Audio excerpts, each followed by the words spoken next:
démb nag le paysage médiatique justement est peut-être marqué par la présence de Pape Malick Ndour. Macky Sall fal ko lu yàgg woon dara exactement foofu si wàllu affaire alors mu daal ñëw itam si li nga xam nekk mu di cette relance bi nga xam ni itam annoncé nañ ko wala comme ce redressement par le président Bassirou Diomaye Diakhar Faye en compagnie justement d'Ousmane Sonko mais tout d'abord gis nañ temps yi président Diomaye ak ki nga xam nekk moo di justement Ousmane Sonko temps yi neexoon nañ loolu franchement tey rek ñi gis benn image Ousmane Sonko solo ànd ak le président Bassirou Diomaye Diakhar Faye si buntu oto bi loolu xam naa Régis nañ leen ko envoyé ngeen tegal ñu ko concrètement pas de bruit c'est-à-dire Ousmane Diomaye mi ngi ànd ak Ousmane Sonko si décision yi nga xam ni itam mu ngi koy jël gis naa sax benn journal ñëw si 5 si nu mu gën a yaatoo par rapport ak justement diggante bi donc mi ngi noonu Sonko Diomaye affiche une complicité retrouvée le chef de l'État valide le plan de redressement présenté par le Premier ministre il annonce ensuite la création de l'Office national de lutte contre la corruption si bien anam entre tout d'abord complicité bi nga xam ni itam le président Bassirou mu koy partagé ak ki nga xam ne que moo di Ousmane Sonko balaa ñu ñëw si Pape Malick Ndour si même parti bi naka na ko daal di jàngatee. Oui mais dañoo war a jubóo. Peut-être ça n'arrange pas les lobbies, ça n'arrange pas des gens ñoo xamante ne bëggul ñu jubóo. Peut-être bu ñu gisee image yi ils vont se taire. Je dis peut-être. Mais dañoo war a jubóo pour jàmm Sénégal. Dañoo war a jubóo pour Sénégalais yi mën a jubóo. Mais loolu la mais on parle du tandem Sonko Diomaye dañoo war a jubóo dama ne même bu ñu xulooyee sax dañoo war a jubóo yow seen kër parfois ngeen xuloo ak tes propres frères parfois sa papa sa jox la benn kii ne tu n'es pas d'accord après mais da ngeen di jubóo c'est ça la réalité donc dans l'intérêt du pays ñaari ñooñu dañoo war a jubóo di ànd parce que noonu la ñuy def ba ñu jël élection yi. dañu doon ànd ci ànd bu rafet dañu doon ànd ci ànd bu sincère dem daganal baat askan wi wóolu leen ba fal leen ñu accéder au pouvoir pourquoi tey bu waruñu juboo parce que des manipulateurs sont là parce que les lobbies sont là ñoom ñoo leen bëgg a féewale parce que le système est là système moo bëgg a isoler Diomaye c'est le système qui a agi pour isoler le président de la République ci son instance de parti comme ça ñu isoler ko aussi ci le premier ministre mu neex accessible donc le président de la République doit comprendre tout ça on gagne en équipe on gouverne en équipe on gagne en équipe on gère en équipe alors Régis ñu leen di envoyé benn image ngeen c'est ça la réalité man même su ma jubawulee ak Sonko su ma jubawulee ak Diomaye je dis un exemple en étant dans l'opposition mais war nga mën a ñaan ñaar ñooñu ñu juboo c'est dans l'intérêt de la nation. Régis jox leen ñu image bi waay s'il te plaît. Donc peut-être loolu ça va faire grincer des dents ça va faire mouiller des cœurs parce que beaucoup de Sénégalais ils sont de l'autre côté dinaa non ñaari ni yàlla ñu xeex yàlla ñu tàkkaliko on fabrique même des informations pour dire que Sénégalais oui ñaari dañoo xuloo ñaari lii qui n'est pas d'accord parce que il y a une fondation que tel a voulu créer. Alors, non maintenant aujourd'hui bu fekkee am nañu image ba ñuy gisalee ñu ànd j'attends de ces personnes-là pour nous saluer l'image. J'attends de ces personnes-là pour nous saluer ce qui se passe actuellement. Du la wàññi dara Sénégalais war nañu changer jikko yi. Alors Sénégalais foofu laay jeexalee. Sénégalais yi. alors ñu ñëw si Pape Malick Ndour ñu ñëw si Pape balaa may ñëw ci Pape Malick Ndour dama ne Sénégalais yi war nañu raxas seen xol yi parce que gàkk bi dafa bari ci suñu xol yi. suñu xol yi dañoo tilim trop fokk ñu raxas ko bëgg lu baax di bëgg di gis lu baax. Donc nañuy raxasaat nañuy defaraat jikko yi. Pape Malick Ndour il a marqué le paysage audiovisuel ni ki démb naka na ko daal di jàngatee. Pape Malick Ndour dafa joxe xalaatam malheureusement il n'est pas la personne adéquate pour joxe xalaatam. tentative yi bëri na jàpp na ne. non Pape Malick Ndour il était là pendant 12 ans avec Macky Sall il est comptable du bilan de Macky Sall. Pape Malick Ndour, il était le ministre de la Jeunesse. Par la suite, il est ministre de l'Emploi. Il est ministre de l'Emploi. Donc, qui employé, bon, mu am échec. Programme xëy ndaw ñi maa ngi koy dégg muy naan non moom dafa doon recruter ci le cadre de programme xëy ndaw ñi ban sénégalais la ñuy recruter ci xëy ndaw ñi. Il faut donner des exemples. Il faut dire diw ak diw ak diw. Voilà la liste des personnes qu'on a recrutées sur le programme xëy ndaw ñi. Xam nga yow boo ne diw yow sa yére dafa tilim day fekk yow li nga sol mu set. Pape Malick Ndour mu ngi ci émission Faram Facce di décrier Ousmane Sonko, di décrier le régime qui est là. C'est comme si Mom il vient d'être né. C'est un nouveau-né. Mom il n'a pas géré. Alors que c'est le gars là, Mom moo doon gérer la jeunesse, Mom moo doon gérer emploi, ba ñu cité ko ci recrutement des nervis. Quelque chose qu'il a essayé de nier. Mais wax na ba dugal boppam. Nee na moom recruté na ay mbër. Pour ban métier? Je pose la question. Pape Malick Ndour nee na effectivement recruté na ay mbër. Léegi ban métier nga jox mbër yi? Le gars sax xamul lu muy wax. Il se croit tellement intellectuel. Alors qu'il est dans le 4e sous-sol des intellectuels. Yo, Pape, toi aussi. Pape, je ne parle pas de Pape Malick Ndour, l'autre Pape. Pape Ngandiaye, le journaliste. Je dis Pape, toi aussi. D'où les gens poser des questions, ba dougal ay nit. Pape Malick, Pape Ngandiaye ça mon koy ré. Bon, mën nga sétane vidéo bi. Ba muy né, oui effectivement, dama doon recruter. Mu ne ko ambo, mu ne ko oui parce que j'étais le ministre de l'Emploi. Mu ne ko ambo, mu ne ko effectivement dama doon recruter. Mu ne ko lan nga doon recruter, mu ne ko recruter naa fi ay sénégalais, ay mécaniciens, ay menuisiers. Xayma lan, mu ne ko recruter naa fi ay mbër la wax de. Léegi ba mu ne recruter naa ay mbër Pape Ngagne Ndiaye dafa doon ree. Léegi boo recruter ay mbër ban fonction nga leen jox? J'aimerais que moom l'intellectuel Pape Malick Ndour, le Mbappé, le gars qui connaît actuellement tout au Sénégal, je veux qu'il nous dise que mbër yi muy recruter fonction bi laa leen jox. Recruter naa ba recruter ay mbër te Sénégalais fu ñu xamee mbër yi ci lamb ji lañ ñen xamee. On n'a pas vu le régime de Macky Sall recruter fii ay mbër dugal ko ci administration. Alors ñu ñëw directement. non dinaa jeexalee foofu. loolu ay. non si.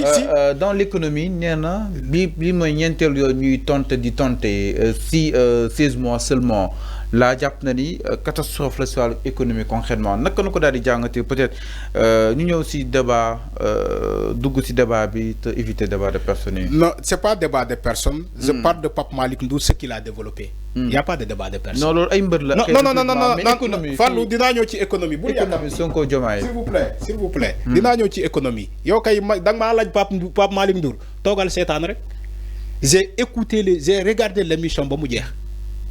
Dama am jot. Nee naa la Faram Facce dama ko raté benn yoon. yow kay dalalal rek dinaa la wax lépp. Économie yëpp ak plan bi lépp lu mu wax dinaa la ko wax. loolu kay bu la dara metti. Alors li ma doon wax sànq ni que dafa ne moom dafa doon recruter ay mbër te yow ñu tuddee la ci recrutement des nervis yow nga wax ba dugal sa bopp te tu n'es même pas à mesure de dire aux Sénégalais mbër yi ma recruter dama leen di yóbbu ci administration sangam wala liggéey bi laa leen jox léegi boo recruter mbër lan nga koy jox comme liggéey. Voilà, c'est ça la réalité. Dougal na bopam. Je crois que lolu dossier am dina ñëw après. Alors, suma ñëwé ci walum économie li nga bëgg. Le gars c'est le grand économiste. Économiste bi feñé après la chute du régime de Macky Sall. Ken mosu ko gis. Yow da nga né économie nga jàng. Macky Sall a fait 12 ans ici. Musula employé ci walum économie. Nga ñëw tay nga né sénégalais yi yow ya xam plan de redressement nuñ koy défé. Yoy yaay xam économie nuñ koy défé yoy même dem nga ba jël place la Cour des comptes nga wax Cour des comptes nan lañuy défé un rapport financier. C'est ce que Pape Malick Ndour a dit.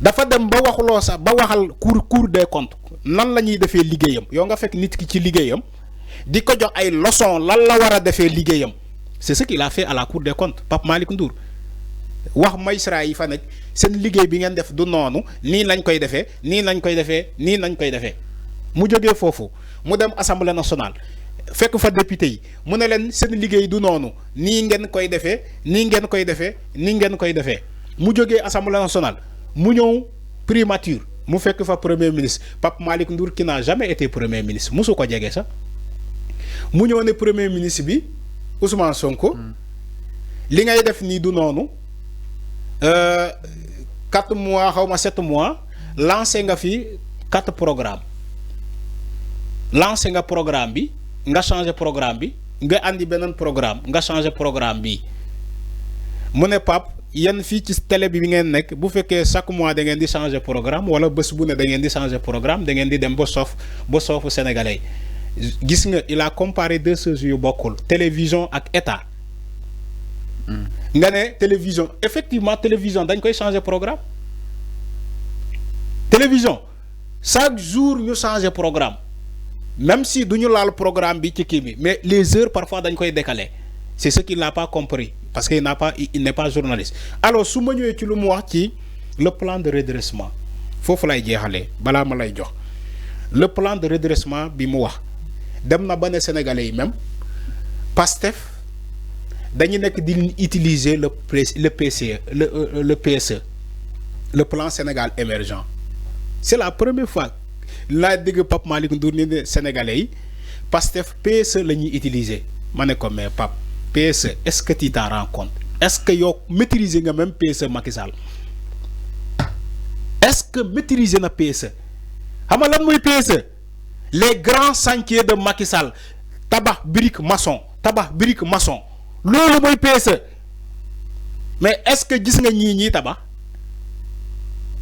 Mais pourtant c'est ce que Pape Malick Ndour a dit ah nee na ñii PSE la ñuy continuer te PSE Macky Sall ay tabax inauguré. Tabax brique maçon tabax brique maçon brique tabax Macky Sall loolu mooy PSE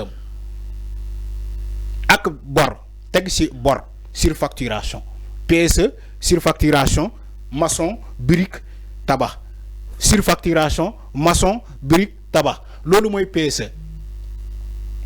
Pourtant il dit que ñii PSE la ñuy continuer te kenn gisul ñii tabaxuñu dara ba léegi donc c'est un défaut dafa ne. ñii seen projet dañoo jël benn cabinet étranger mu bindal mooy maanaam ci le rapport de la Cour des comptes keroog bu inspection générale des finances defee liggéeyam ba ñu jox ko Cour des comptes mu interpréter ko dañoo utiliser dañoo dem fay benn cabinet international comment dire bu bokkul bu nekkul Sénégal. mu gérer leen tout ça mon Pape Malick Ndour ne leen non Fallou foog ma jeexal s'il te plaît alors mon Pape Malick Ndour ne leen pourquoi vous n'avez pas consulté les cabinets qui sont au Sénégal ngeen jéggi dem di consulter ay cabinets étrangers ma ne ko Pape Malick Ndour kon dafa juum moom xamul état comme Macky Sall le plan Sénégal émergent cabinet bu ko bind c'est pas nekkul cabinet bu Sénégal. boobu mooy benn plan Sénégal émergent PSE bu muy wax ni Pape Malick Ndour du benn cabinet Sénégal moo ko bind. Ils ont copié le modèle plan Côte d'Ivoire émergent plan Gabon émergent c'est des plans yoo xamante ne Sénégal daf ko copier ci yeneen pays c'est pas un plan sénégalais. ñaareel bi wax la ma ban marché référentiel que Macky Sall a donné à une société sénégalaise ban marché référentiel. la ñoom waa APR ak Benno Bokk Yaakaar la ñu jox benn société sénégalaise mu ne la ñu ne ñu société sénégalaise moo gagné marché bi te Macky Sall moo ñu ko musul am tous les marchés référentiels ont été donnés aux sociétés français chinois indiens ñoom la ñuy doon jox sociétés yi marché yi société marché bu am. dañuy xool les sociétés françaises bu fekkee dañuy defar comment dire autoroute à péage dañuy consulter Eiffage dañuy consulter Eiffage Eiffage la ñuy consulter qui est une société française bu fekkee wàllum ressources naturelles carburant et autres dañuy consulter Total Énergie.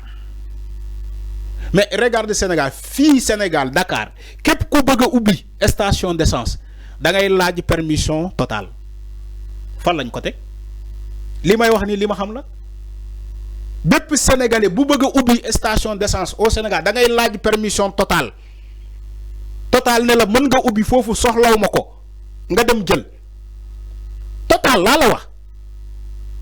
Après les Pape Malick Ndour là ils sont aujourd'hui donneurs de leçons quoi. Ils donnent des leçons aux Sénégalais ni que way ñi dañoo laji ñi lii la ñu war a def yow nga xam loolu nga mën ko nga bàyyi Macky Sall mu échoué pendant 12 ans ba pare teg si ngeen lebb Sénégalais ba ñu jeex tàkk.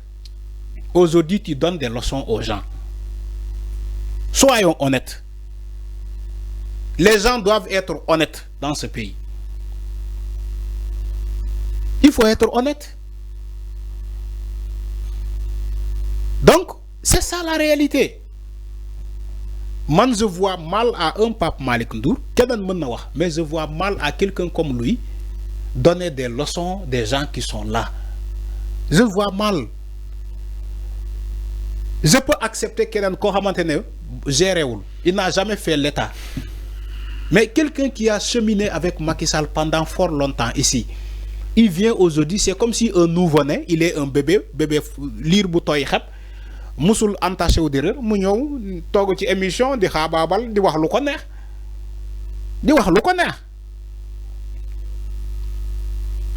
ko neex c'est comme si domaine bu ne xamna mo mën ñep mo xam ñep mo mën. Non, il faut arrêter ces choses-là. Mais non, par rapport à ce que modi Mirmi, jëm si li nga xamné que modi la sortie de Pape Malick Ndour def nañ exactement le résumé sur ce plateau.